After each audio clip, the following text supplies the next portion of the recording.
Sveiki visi, su jumis aš Ingrid ir tęsiu savo įžvalgų dienoraštį piniginių konsteliacijų. Ir kaip jau vakar sakiau, kad savaitgalį stebėjau vieną konsteliacijų specialistę ir ten buvo tikrai labai įdomu ir labai naudinga. Ir iš ten gavau priminimą apie vieną praktiką, apie kurią aš jau senai žinau ir kurią aš tiesiog esu išbandžiusi ir jinai tikrai gerai veikia. Labai gerai atriša tą, kaip pasakyti, dvasinį ir asmeninį lygį.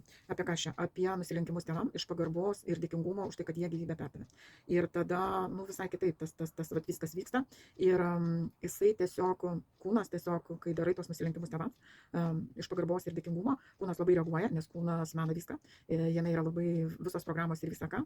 Ir labai įdomiai po to viskas vyksta aplinkoje, vadinkim tai. Galite pabandyti tiesiog, šį kartą aš išgirdau, kad galima daryti 40 dienų po 40 tai nusilenkimų, nes pirmą kartą tai aš girdėjau tokį, tiesiog žiūroką variantą, 40 dienų, kiekvieną dieną daryti 108 nusilenkimus.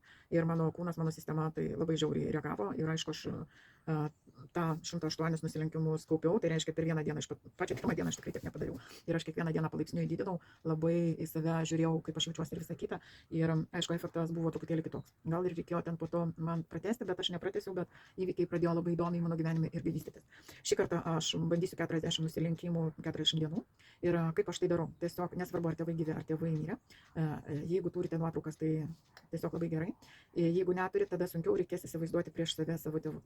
Bet aš nuotraukas pasikabinau su stikeriais, priklijavau prie sienos ir priklijavau tikslingai aukščiau negu mano ūgis, bent jau per plaštaką viršui, nes hierarchiškai jie aukščiau, aš žemiau, jie didesni, aš mažesnė ir energija teka iš viršaus žemyn.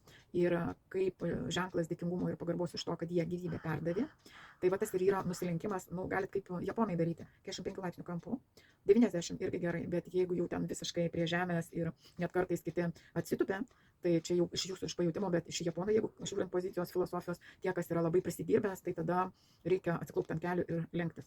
Tai va, tai šitą, jeigu eina iš vidaus, tai tada darykit. Man poreikio klauptis ant kelių ir lenktis neturiu aš, nes, tikrai aš esu šitoj vietoj su tėvais labai daug įdirbę padariusi. Ir aš tiesiog darau, kaip kada žiūrint nusilenkimą, kai kada 45 laipsnių kampu, kai kada 90. Tai va, ir tiesiog galima arba mintimis dėkingumas siųsti, arba tiesiog nieko. Tiesiog nusilenkimas kaip pagarbos ženklas. Jūs turite pajausti, kaip jums yra komfortiškai, bet skaičius yra labai svarbus 40. Kad nenusimušti nuo to skaičiaus, aš turiu tokius kaip karoliukus. Dabar aš prie savęs žiūriu, kad aš čia neturiu kaip parodyti, yra karoliukai ir aš karoliuką, paimsiu iš čia. Karoliukas, kad man nereikėtų ten skaičiuoti vienas, aš su kita ranka laikau ir aš žinau jau kelintas ir tiesiog. Ir tai labai gerai ir nereikia skaičiuoti ten mintimis visą ką, nes iš savo praktikos žinau, kad po to nusimuši nuo to skaičius, o kai žinai, kad karoliukų skaičius yra 40 arba savų skaičius, galų gale galite pasiimti ir čia pas mane žiūriu. Turiu čia, neturiu. Galima iš savų, turiu, sagų virtinę irgi. Ir jau žinai, kad čia yra mažesnės sagutės, didesnės kaip karoliukai ir žinai.